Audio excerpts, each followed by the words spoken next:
there's loads of delegates here. I'd like to invite you to submit your questions on the chat function during the session. We'll also be taking questions from actual Twitter, because this event will go live on the FENS website in time, so it won't just be part of the forum. So please do get involved, and I'll put your questions to our speakers as we go. Okay, I'm just going to share my screen, and I'm just going to just introduce everybody. So, okay.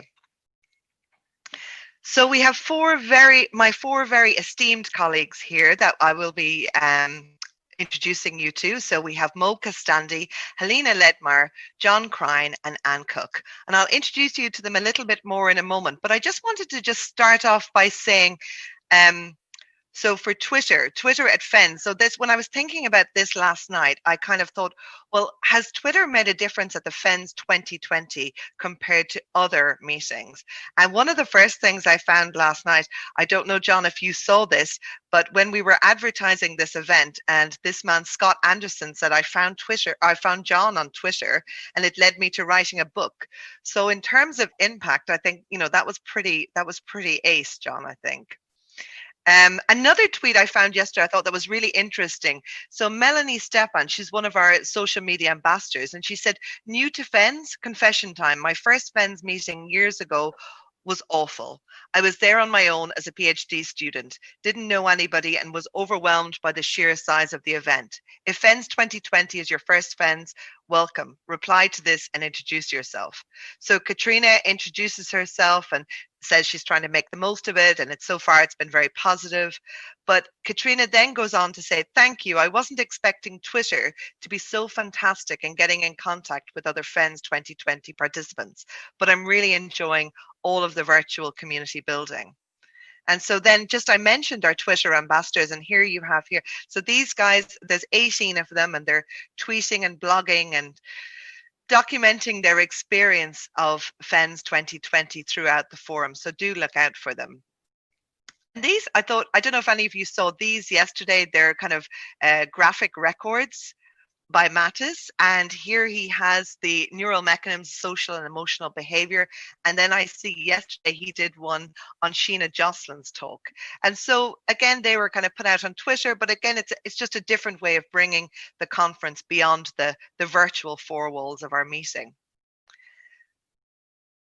So in terms of the numbers, so these are the numbers just from last night. If you look at the FENS 2020 there on the left-hand side, that hashtag FENS 2020, we've already got over 42 million impressions and over 6,000 tweets. So this is just from basically the first 2 days of the forum. So in terms of the FENS 2020 poster hashtag, we've over 5 million impressions. And for the FENS at home, which has been really popular, again, over 5 million. And I don't know if some of you saw, but there's been a whole other swathe of hashtags in like plants of FENS and all of these different ones. So I think I definitely feel that there is a difference for this particular meeting, and maybe that is because it is virtual. But just to show you, the first panel there, 42 million impressions.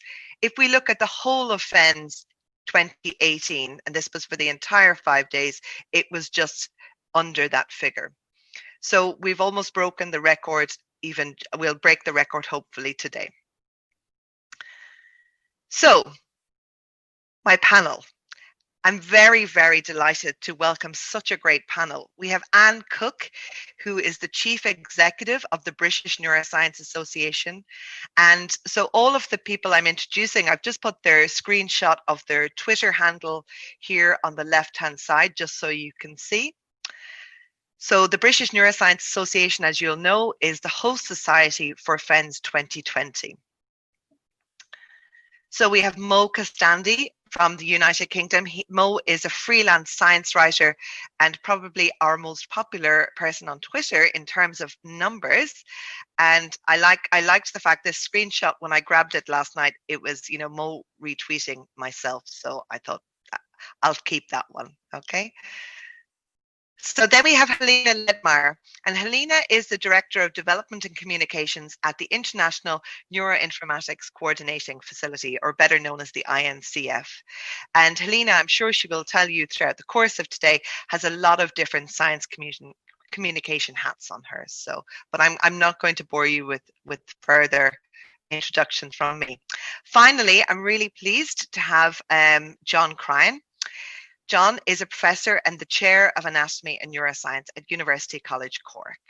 And he is very interested in how the gut influences the brain. And he is, again, very popular on Twitter. And yeah, and so I'm going to stop sharing my screen now, and I'm going to hand you over to Anne. So how it's going to go for today is that our panel are each going to introduce themselves and give a little bit of an introduction on how they use Twitter.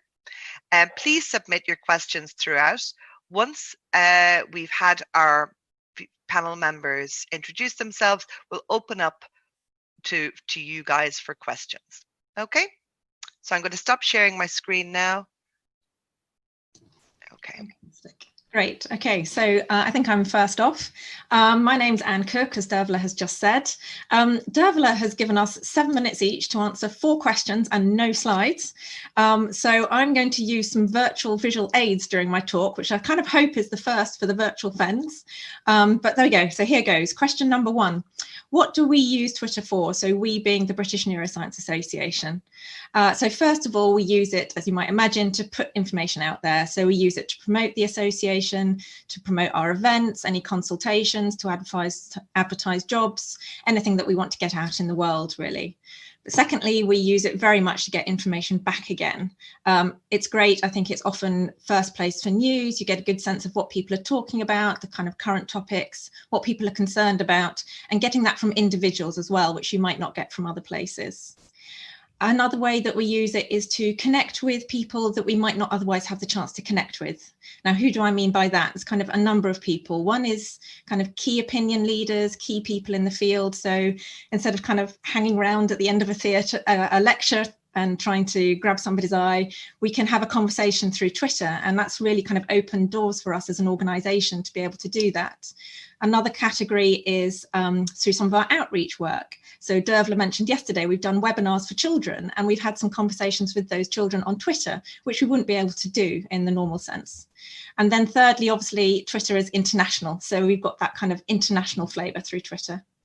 But my final point for what we use Twitter for is the clues in the name, really. It's social media. We use it to be social. And I'd really like to emphasize that, be social through Twitter. So we're quite a small team in the BNA, and we've got around 2,300 members. It really enables us to get to know our members. We get to know the scientists as well as the science, so we can be social with people. And it enables people to get to know us as an organization a bit as well. So with Twitter, we're a professional society. Obviously, we have to be professional, but we can be a bit fun as well. We can let people know what we're like as an organization. So my first visual aid is really to emphasize the being social. And for that, I've got, this is supposed to be a pumpkin, but it's the wrong time of year. So it's actually an apple, which I've painted orange. This is our most successful tweet to date, was actually a pumpkin carved as a brain. We had 120,000 impressions. And that's just to illustrate that kind of reaching out, sharing the love of the brain and being fun with it. So my second question, has it been useful for us? Yes, I wouldn't be here otherwise, but yes, Twitter has definitely been useful for us at the BNA. I think one aspect of using Twitter to get information out there is that it's optional. People don't have to read it. They can engage, they cannot engage.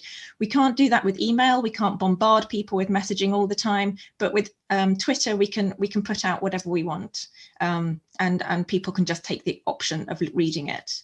It enables us to engage with people directly, as I've already mentioned, and get on that individual level, that personal connection. And it helps us to connect people with each other. Now, as a membership organisation, we really want to build those connections with each other. An example of that is, for instance, during some of our live events, we can see people in the audience during the actual lecture, also communicating through Twitter and having a conversation about it, and then even arranging to meet up afterwards in real life. So I think that's a fantastic way that Twitter can help people to communicate. And my final point on this, I think we can really use Twitter to support people. We have quite a large Twitter following now, and we can use that to support organisations, national groups, lab groups, and also individuals. We can use our platform to amplify other people's voices, which I think is a fantastic aspect of Twitter. So my visual aid for this is a garden cane. So we can support other people or organizations, and then they can kind of outgrow us and flourish and carry on growing. So the third question was, what about some pros or cons of Twitter? So as you might have guessed, I'm quite a fan of Twitter, so I've concentrated on quite a lot of the good points, but there are downsides to Twitter as well. So I'm going to focus on some of those for this question.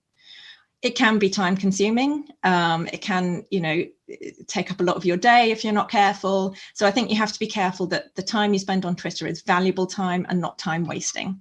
It can be fun just finding all the GIFs and stuff, and there's nothing wrong with that, but just kind of moderate your time on it.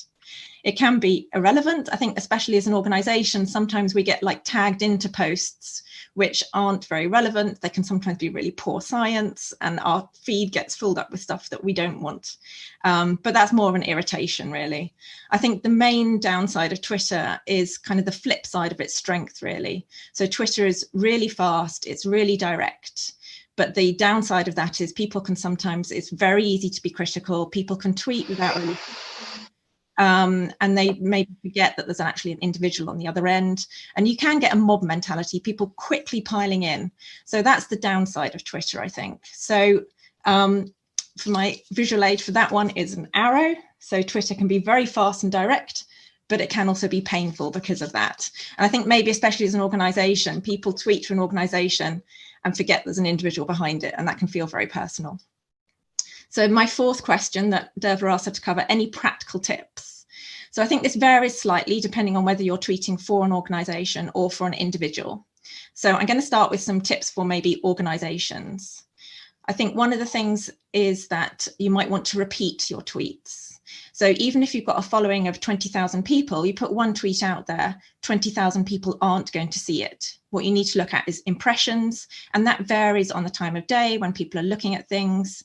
So if you really, really want to get something out, think about repeating it different times of day, see when people are reading, use your analytics. For instance, we get a lot more engagement during the week than at weekends.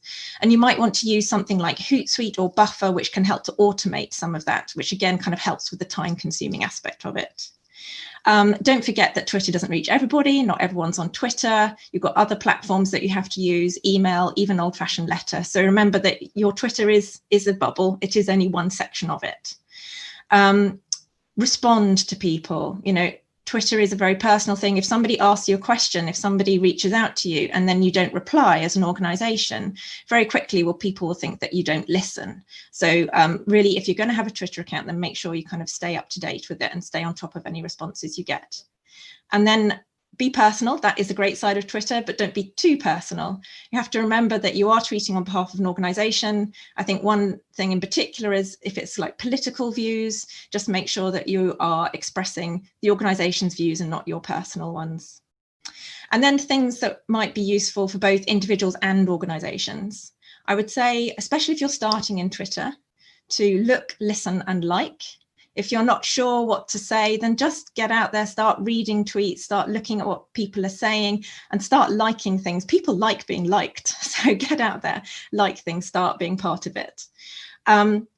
Think about the handle that you're going to use. Do you want to be recognized on Twitter? Think maybe, do you want different ones? Do you want a professional one? And then another one for sharing about, I don't know, your scuba diving at the weekend. And then finally, my final point is be kind, but be brave. I think be kind, remember that's individuals. Would you say something on Twitter if they were standing in front of you? Take a moment, think before you tweet. And then, but be brave. If you have got something to say, you want to engage, then get out there. I think there's a lot more to be had from Twitter than there is to be afraid of it. So my final visual aid is my teddy bear here. So this is the be kind. And then I've got a quick costume change. And this is be brave. So this is supposed to be a lion, in case you're guessing. So be kind and be brave. And that's it from me. Thank you very much.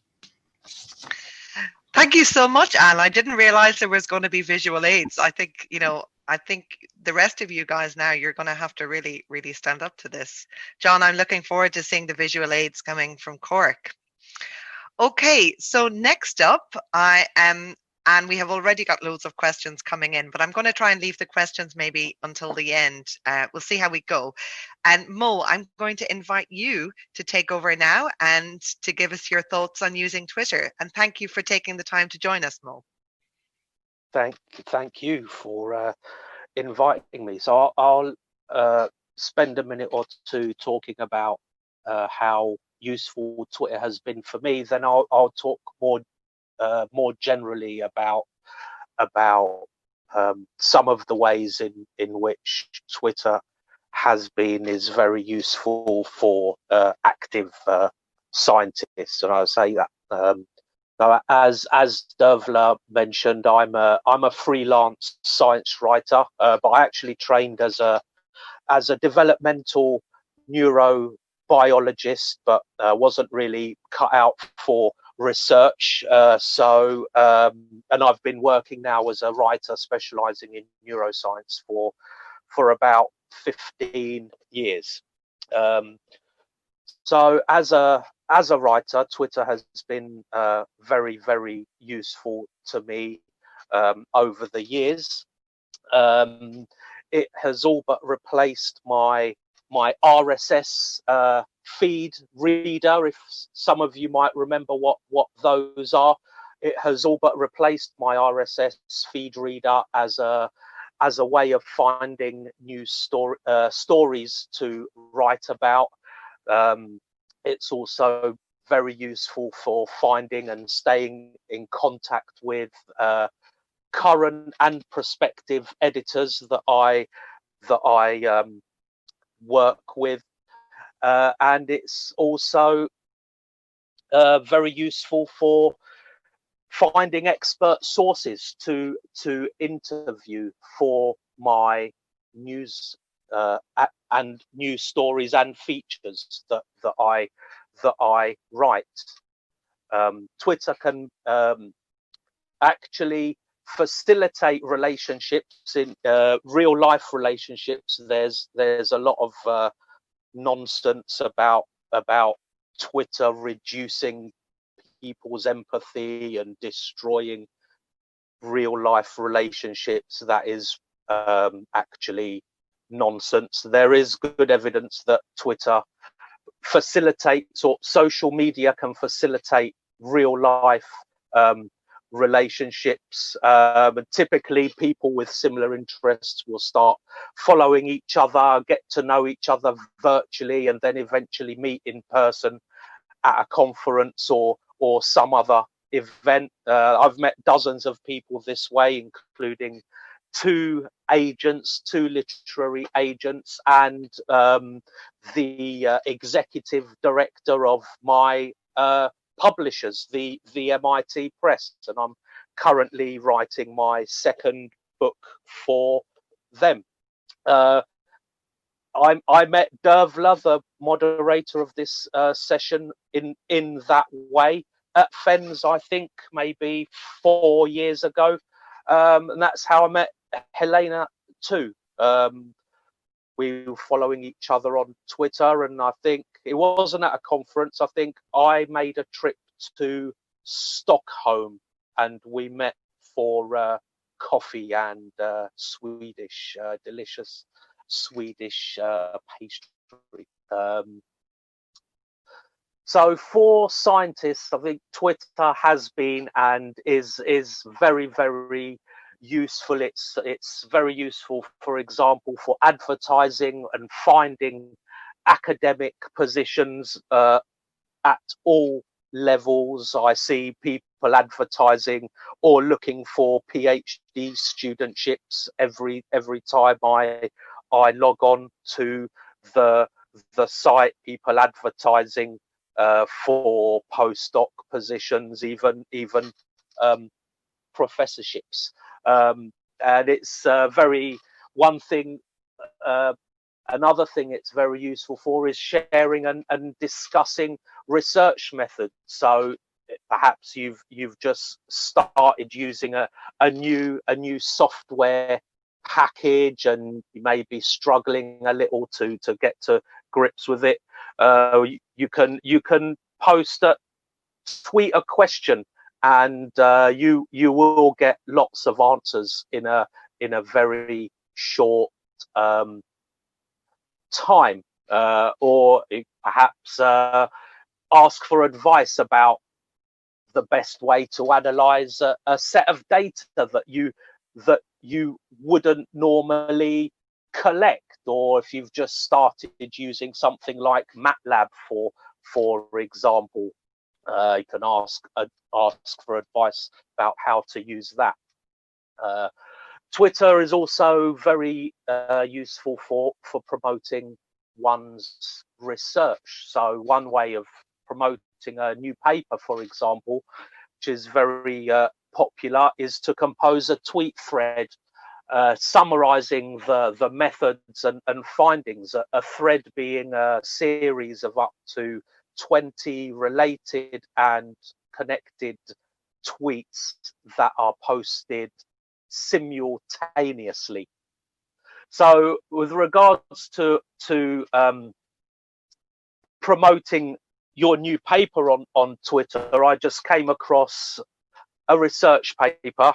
I saw it on Twitter, of course. Someone had tweeted a thread about it, and this is a paper by Luke et al. I think it's just been published online 3 or 4 weeks ago, called "Does Tweeting Improve Citations? 1-year results from the TSSMN prospective randomized trial."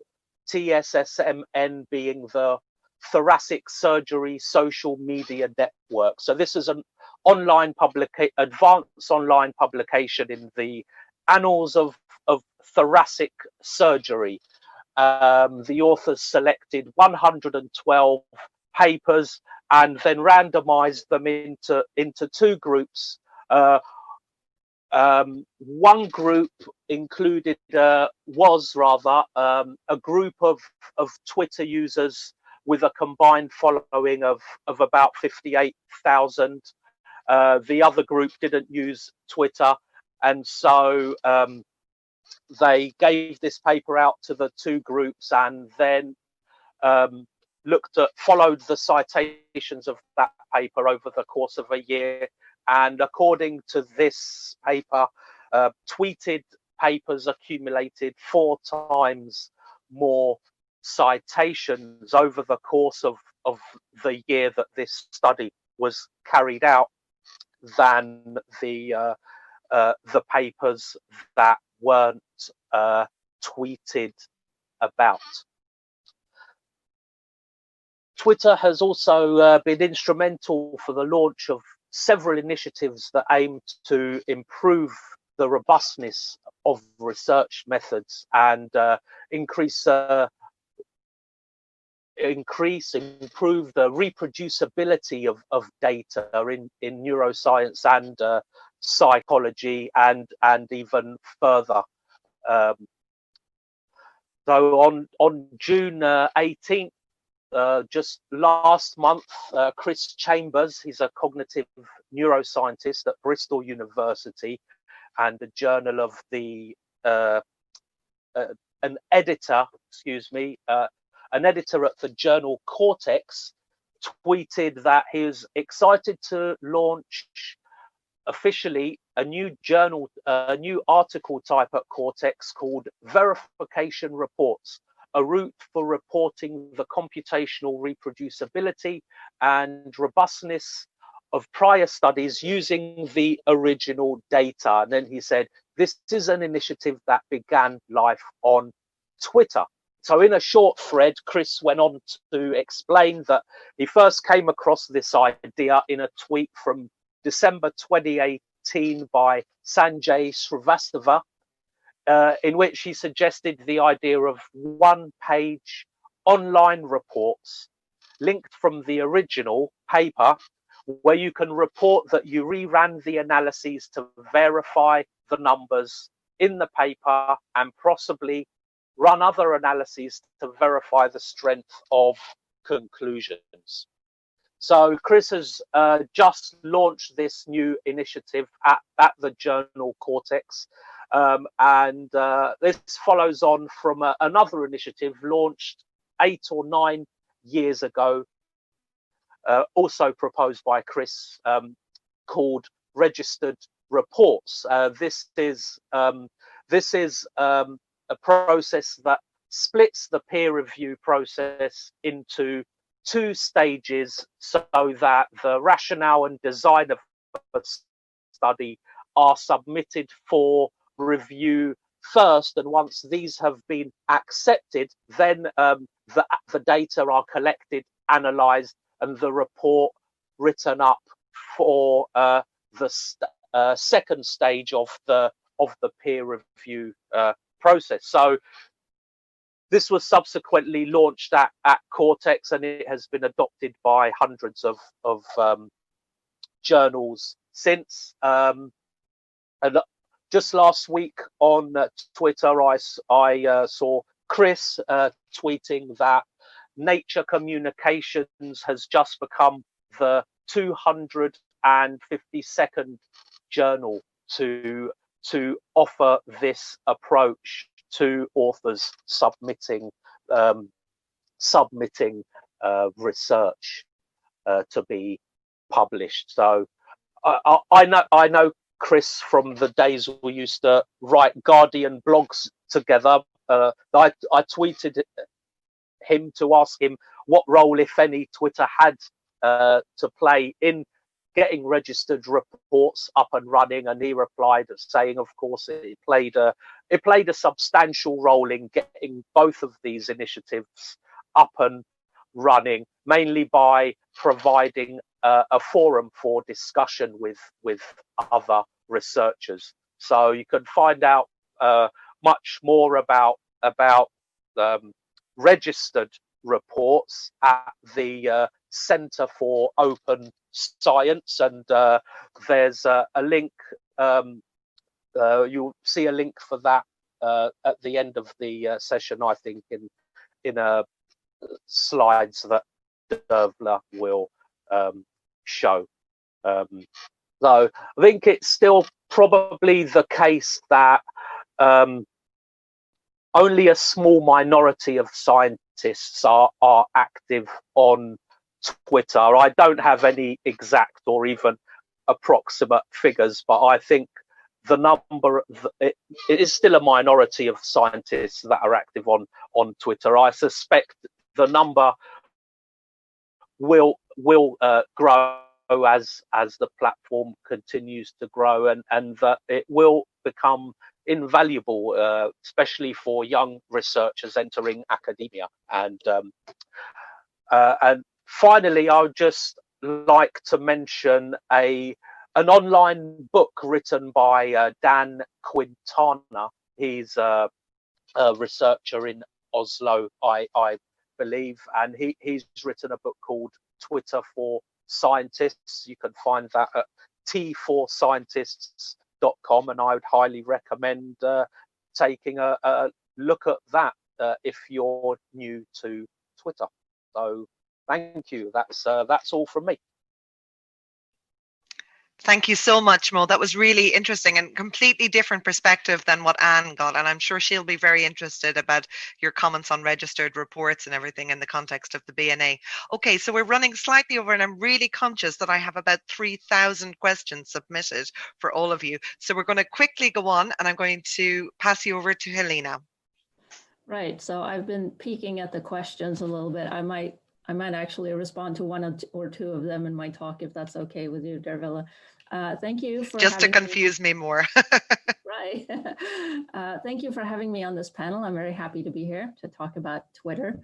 So I'm representing an organization just like Anne. So I'm not going to maybe go into detail about organizational tweeting because Anne covered that very good. I might just enhance one or two points so that people actually remember it.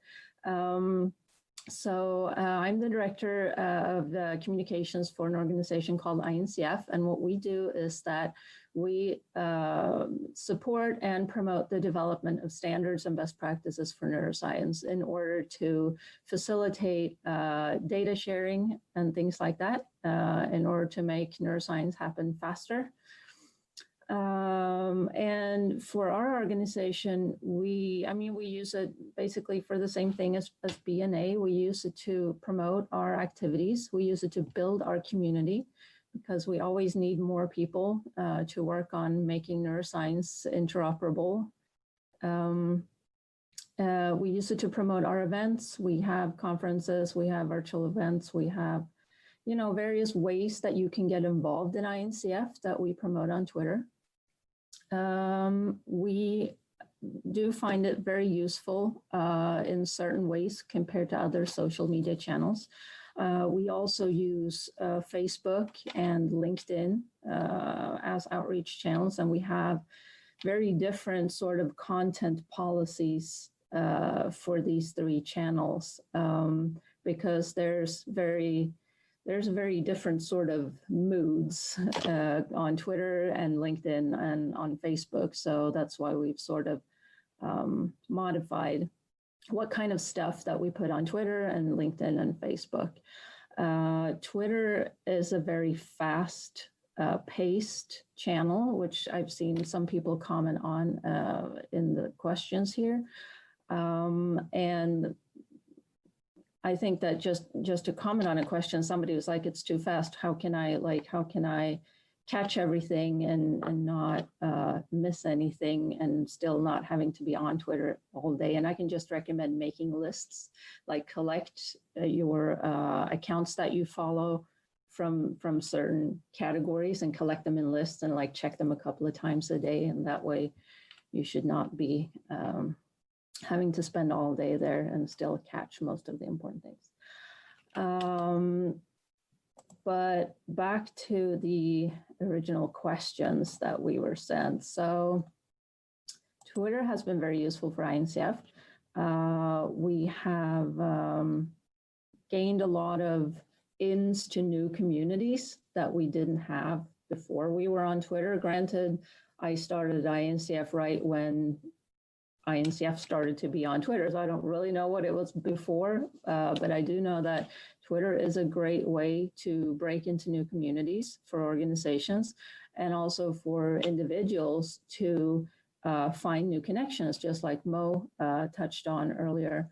I also saw some question about sort of like how to talk to professors and PIs on Twitter and in real life, and like actually starting to follow people that you want to have a sort of professional relationship with, starting following them on Twitter and starting to interact with them on Twitter is actually a great sort of if you ever do meet them at a conference or any other circumstance, because you can always, it's always scary to talk to people that you don't know, especially if it's a person who is sort of, above you in the hierarchy, or if it's somebody you look up to, it can be a bit scary. But it's actually a great conversation starter to be like, hey, I follow you on Twitter. I saw the thing you talked about and I'm really interested, etc. So that is actually, Twitter is a very good way to find new connections. From INCF's perspective, since I am the development officer around here, I spend a lot of time on Twitter finding new potential collaborators for us, new potential sponsors, new potential member organizations, because we are member organizations, and both institutions, organizations, and companies can become members of INCF to support the work that we do. And Twitter has been really useful for me to find those people, because it's often that you see tweets float by that mentions something that they do or something that they're looking for, that ties very well into the work that INCF does. And then usually what I do is I contact them over Twitter, or I find their company on LinkedIn and find the employee that's best suited for me to talk to, and I go through that way. But I have found a large number of collaborators and sponsors and members actually via Twitter. So I do recommend it for that. Personally, I like Twitter because it is so fast and it's so brief. Like, it takes me a split second to view a tweet and decide if this is something that I want to click on through, if there's a link in there, or if it's a person saying something that could be of use to me or to INCF. it's really fast for me to be able to decide like, okay, this is interesting or this is not interesting, and then I can move on. Instead of, for example, like reading through newsletters or, you know, trawling through the internet for people's websites and things like that. So for that, I really do appreciate the briefness and fastness of Twitter. Just some tips on Twitter do's and don't do's. Curate your feed.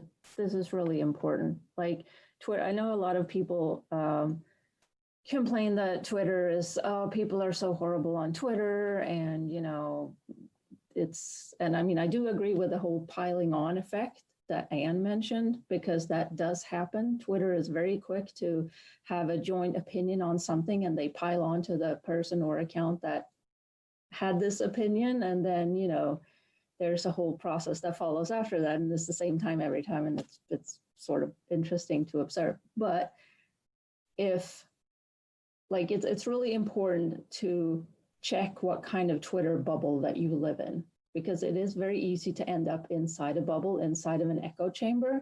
And if you want sort of a really useful experience on Twitter, you need to curate your feed. You need to be like mindful of who you follow. And I mean, of course, depending on your purpose with Twitter, you might actually want to follow people that you don't always agree with, just to get the other point of view, because otherwise it's easy to end up in a place where everybody's just agreeing with everybody else, and that, at least for me, makes for a not very useful experience. Because in order to serve any community, and as an organization, that's what we do, we serve many different communities, you need to have all points, you need to have all sides of the story. Otherwise, people are not going to come back to you, because you need to be able to understand everybody's point of view, pretty much.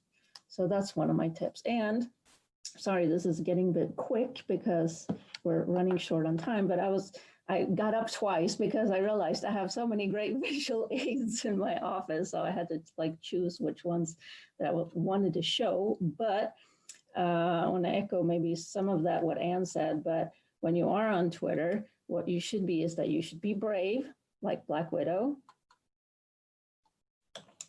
You should be fair, like Captain America. You should be innovative and not be afraid to think outside of the box, like Tony Stark and Iron Man. And you should not be afraid to make funny quips and be witty, like Thor.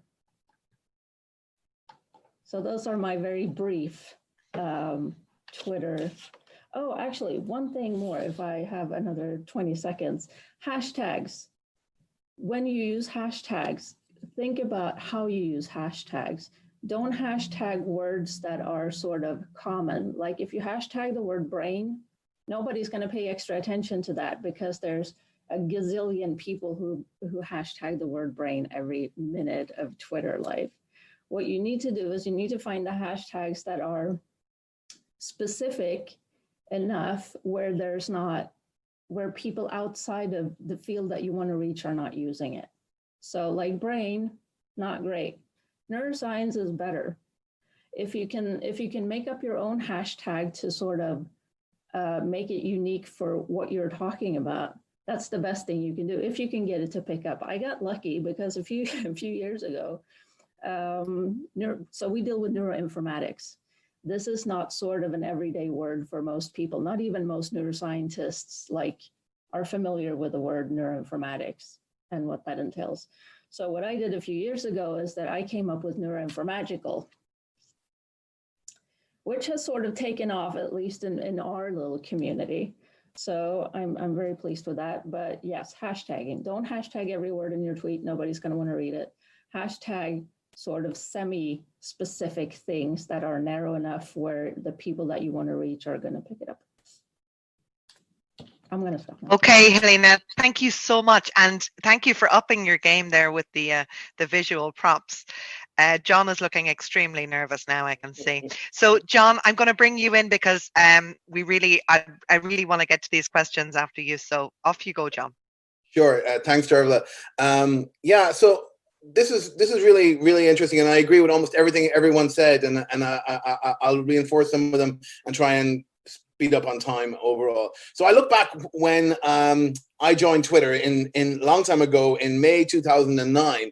However, I did not tweet because I joined it like I joined LinkedIn and ResearchGate and all these things around the same time. They were all permeated, but I never tweeted really until November 2012. So almost 3 years it took me to even tweet anything, and then I was forced to do it we had a local conference by a colleague, Fiona Carney, who just basically forced me, because we were having this conference. She said, you have to help me tweet this out. And I was like, well, but I have no follower, it was like 20 followers. I wasn't engaging in this. And we did. And suddenly our local conference, which was about breaking down disciplines between the arts and neuroscience, started to take off a little bit. And I started to see this. And then I started to follow people like Mo and other science journalists. And you started to really understand that this was a great way of curating all of your information into one place. So I'm busy, I run a department, I have a large research group, and I need somewhere where everything can be just in the one place in terms of getting my information. And for many years now, Twitter is my #1 source of scientific information. Facebook for me is from my mother, so it's for kid pics and things like that. Twitter is for the world, and that's kind of how I use it. Email is just, as you all know, I'm really bad at email because it just piles on. Whereas the great thing with Twitter is once you realize you can let it go, and it doesn't matter that you don't need to keep up with what's going on all the time, things will re-percolate, and I think that's really good. It's the gateway for information, and that's another important thing, because when I started, I was like, why would I have anything to say in 140 characters, and who would want to hear it? And you have that really, imposter syndrome kind of ideas about, well, what would I have to say? And all these big labs and all these big people are saying stuff, so why would I say anything? But it's not about what you have to say in the first instance. It's often just about what is the gateway of what you like, and it's an access to other blogs, articles in scientific journals, but also in the lay press. And you get to know who all the journalists are, and you get to know who all the editors are, and you get to know where things are. And so I really tweet about papers that I'm excited about or interested in. And, and I would advise anyone just starting, just retweet. You don't have to say anything. Just get used to retweeting and you'll be fine. My big claim to fame with Twitter is, as Dervila mentioned, that Scott Anderson contacted me about writing a book. He found me and we wrote a really successful book for National Geographic Press. That was really exciting. And then my other one is, because my research area is about how the brain and the gut talk to each other, and in the context of the microbiome. So it's across many disciplines. And it's hard enough keeping up with the neuroscience field. But can you imagine if you're trying to keep up with gastroenterology, microbiology, bioinformatics, on all of that? And it can be quite challenging. And Twitter is really good for getting you there. And I followed a guy who's an evolutionary microbiologist. And we interacted a little bit on Twitter. And all of a sudden, then we decided to write an article together. And we've written out 3 or 4 articles. We've never met. And this was all started by some conversations we had on Twitter. Because he's in a very different discipline. Evolutionary microbiology is a long way away from neuroscience. But in terms of the evolution of the social brain and the brain-body interactions, it was really transformative for me. So I can't come up with a reason for academics not to be honest, except for the time suck. But the time suck is there everywhere you go. So how you manage your time is totally up to you, and how you manage work-life balance. It doesn't help, for sure, but it really is an advantage in that way.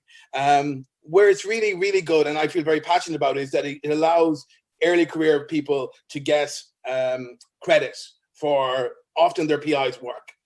So I say to the people in my lab, they don't listen to me, but I say, if you're not on Twitter, then people will be giving me credit for this wonderful paper when they should be giving you credit, because people tend to just tag people who are on Twitter. So I would really encourage early career scientists, young PIs to do it. And it really democratizes science, because you can be, like Ireland, Ireland is on the, the edge of Europe. It's not Boston or London or New York, and so, and I'm in Cork, which is the second city. So, we have to maybe do a little bit harder to reach out. And no matter where you are in the world, Twitter allows you to get your message of what your lab is doing out there. And so I think it actually could play a really important role. And we see this as FENS went virtual, how everyone, no matter where you are in the world, you can play a role with it. It's also an introvert's dream chamber, because it allows people who may be a bit, have difficulty in social situations to interact with PIs, to do it in a much more nuanced way and be more careful. And I've often been surprised by people I met in real life who are quite different to their Twitter personas, and that's quite fine overall. I'm an editor for neuropharmacology and for nutritional neuroscience. It's great for finding people to review papers who they are. The same, you just plant names in your head, and I think that's really useful. We do use it for recruitment. It's really important for getting postdocs and PhD students. And my email, emailing me is not as good as almost interacting on Twitter sometimes.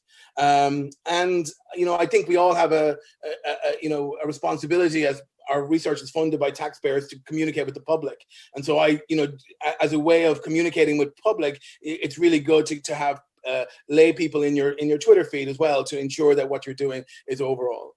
And about your own personality, well, that comes through over time. You become more and more nuanced on it. You will get, my tweets about Irish poetry or the state of the world in that regard, or interesting things outside of Twitter. But that's again an individual basis, and I would encourage people to do whatever they feel comfortable with. But follow people whose work you like, and then suddenly if you start saying interesting things about their work, they will follow you back, and then you can start a whole dialogue. And it's just a starting point. It's an entry point, so I think that's really a way of doing it. But make it personal. Retweet with comments and say that's a really, like I had the pleasure of doing that yesterday, and retweet with comments. A great paper from this student in this big lab.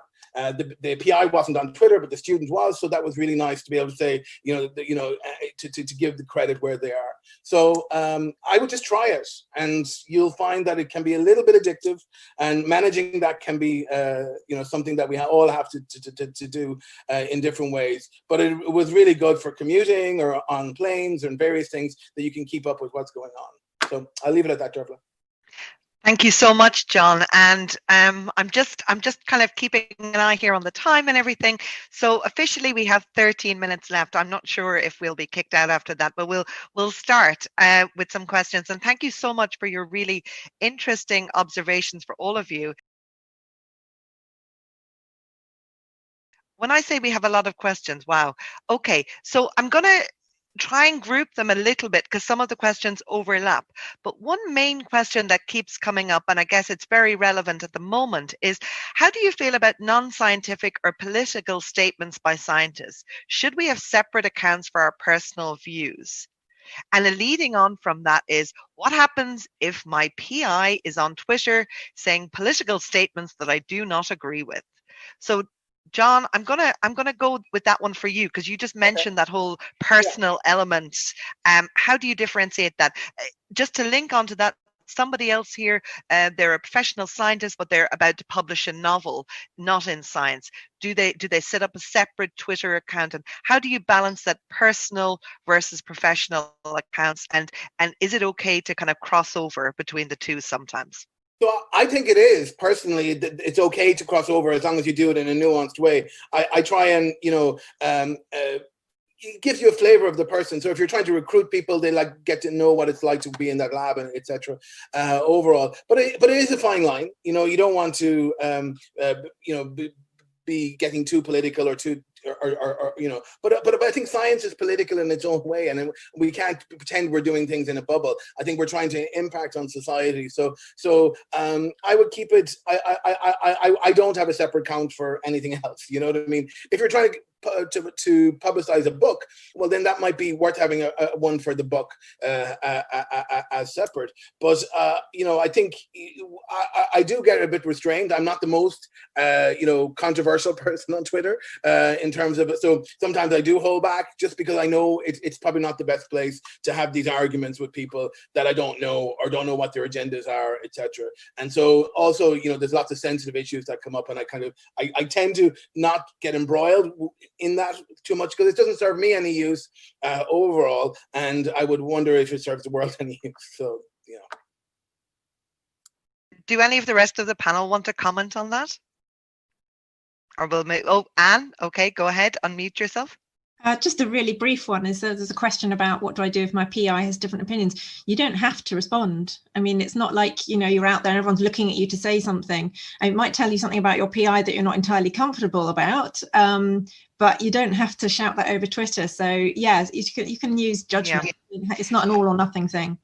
And I guess leading on from that, Anne, as well, somebody else posted, what do I do if my PI is on Twitter, but I want to talk about academia, perhaps if they don't necessarily agree with their point of view on an academic point? Do any of the panel want to jump in on that? What would you think, John, if one of your students really disagreed with your how do you negotiate? Yeah, exactly. So, but I think it then could. I mean, I think there are better ways of having these conversations, but you know, internally. But I think it's worth. It is a part of reality, and it would open up it would be a tool to open up a dialogue if there are issues overall. I tend to not get things too personal or too, I think I talk more in the general when I'm on Twitter. I think there are other ways of doing this. There's quite a number of people on Twitter who remain anonymous for this very reason. So they want to be able to tweet about, their PhD journey or their postdoc journey or their assistant tenure track journey. And I think, that's another strategy that people have. It's got less popular over the years, but especially in the early days. Anne? Do you want to? Yeah. A really quick point. And I'd say that's something that we do, and I would suggest other people do, is if you are commenting, if you want to make a scientific point or another point, make sure that you can back it up, because, there are lots of people on there who will be ready to criticize you if you haven't got it. So, link to a paper or be ready to reply if somebody does. And that's good. I mean, scientific discussion is about to's and pros and the rest of it, but make sure you can back up your point. Absolutely, be prepared. We should have had another visual aid for that one. Okay, so I'm gonna switch tack a little bit, and I think this is a slightly bit more. I'm kind of grouping a few questions together here. But somebody here says, "Hi, do you think Twitter is more useful than Facebook in increasing a young research visibility?" And again, there's another one again, Twitter versus LinkedIn, and for me personally, I think they just serve completely different purposes. For me, Twitter is more about academia and work, but of course that links into another couple of the questions: is how do I broaden my Twitter bubble to include members of the public and that kind of engagement aspect? So Helena, perhaps you want to start on this one. Do you think? Have you anything to say on this? Should I say something about the LinkedIn, Facebook? Absolutely, yeah. Yeah. Sorry, I've just grouped together about 4 questions there, so I do apologize. Well, for Twitter, it's like others have already said, like it's more of a news feed. It's more of a place to chat with people and to discuss things with people. LinkedIn is more of like your CV, right? That's your professional profile. A lot of people are not really active on there. It's just it's a place where you showcase where you are in your career and maybe where you want to go and that kind of thing. It's sort of, it could be sort of a replacement for a personal website. If you don't want to set that up, you can just have your LinkedIn profile. Facebook, to be completely honest here, I have never been on Facebook. I do not have a Facebook account, never did. But from what I understand from others, Facebook is definitely more informal than Twitter. And I don't think that you get the same kind of broad visibility on Facebook that you get on Twitter. When it comes to, what was the other question? I've already forgotten. So I guess it was about, one thing about broadening your Twitter, but so people are asking about how do we, so we don't want to be in our little neuroscience bubble. Okay. We want to be able to use Twitter to engage with members of the public as well. And I guess that's where the difference lies between the different platforms, I guess. Right. So on Twitter, if you want to broaden your Twitter bubble, I like to look at, like if I see somebody post something interesting and I see that it has a lot of responses, I like to go in and see what the discussion is about, see if there are people in there who have maybe difference of opinions, but still like valid opinions, or, and I like to see like who is responding to this person whose, content is interesting to me. I like to look at those people. I like to look at who other people follow. I go to their profiles and I see who they follow. I see who's following them. And I go look at their profiles. And this all takes time, of course. But that's usually how. And also, you can click on hashtags that you're interested in, see who's tweeting using those hashtags, go through to their profiles and see what they're about. Yeah, that's probably my best tips. And I guess as well, we haven't mentioned Instagram because we might be a little bit too old. No, but I feel some of the comments here are, what do you think about Instagram? And of course, Instagram, again, can be good for going outside this bubble because, again, it's just a different media. And that's what we're doing with our social media ambassadors. We're trying, so they each have their kind of platform of choice. The majority are on Twitter, but they, others as well. So I think in terms of what your purpose is, if your purpose is to engage with the public, I think, perhaps a variety of different platforms is probably the way forward. But if you're here to kind of curate your academic experience, so looking for papers, looking for collaborators, etc., I think, Twitter is probably going to be more useful in that instance. I mean, if you do research that's very visual in nature, like if you produce images that are pleasing to look at, for example, if you produce what we like to call science art, then I think Instagram is a really good place to be as well, because Instagram is, of course, it's visual focused, right? Yeah, absolutely. Also, to sort of plug one thing here, because people are asking about how to get better at Twitter and stuff. If you want to practice getting better at Twitter, I would recommend signing up as a Curate for the Real Scientist account. That is a lot of fun. It's at Real Scientist. It's very easy to find. And Dervila, can I just jump in two things that I would really encourage? Absolutely. Please do.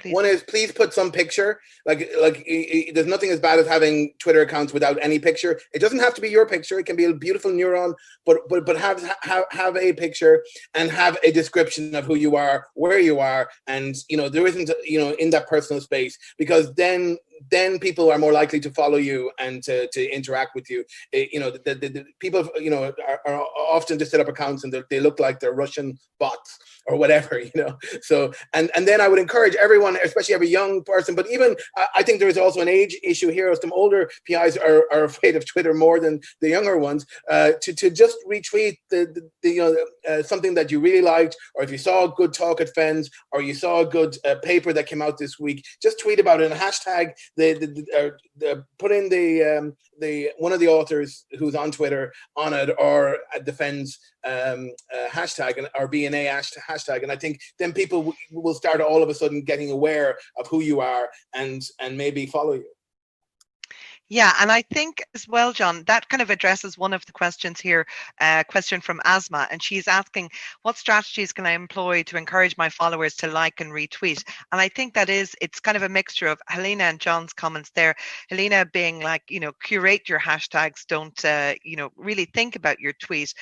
Also, what John is saying, use pictures, make it visual, because I think, when you're overloaded with content, I think it can be really quite tricky to keep everything. Okay, so I'm aware that we're coming to the very end, and I do want to share my screen one last time with our audience. I want to thank all of our delegates for their questions. I'm going to make sure that all of your questions are answered if we haven't, and we'll put it on a thread on the FENS Twitter handle, and we'll ask our panelists to make sure that all of our questions are answered. It's really hard to compact this into 1 hour. Originally, this session was supposed to be an hour and a half. So I do apologize if we haven't answered some of your questions directly.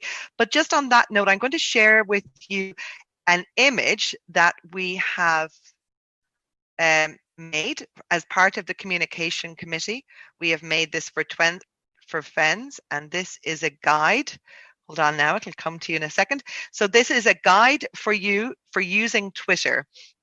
And we have done this in conjunction with Engage Visually, who's a graphic facilitator. And so really this is just your step-by-step, sign up at Twitter, choose your username, why are we connecting, and who do we connect with? So when you're just starting off, maybe connect with FENS and other FENS societies, scientists and researchers, expand your network and the relationships. What are we using it for? We're using it to disseminate activities, meetings, share publications, achievements, and share our news, promoting individuals, teams, organizations, societies, and of course, promoting events. You know, create one question that we didn't get a chance to answer was, should they start up a new social media handle for an event or a conference? And I think one thing I would say is, don't necessarily start up a new one because you'll lose all your followers, but use a hashtag like the FENS 2020.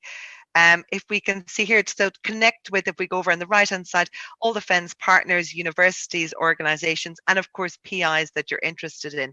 One question we didn't get round to, and I'm going to just answer this, I think, that one PhD asked whether it would be appropriate to DM a PI if they were looking for a postdoc. And I think I could answer for John there and say, I think that's a really good way of connecting, especially making this kind of link on Twitter.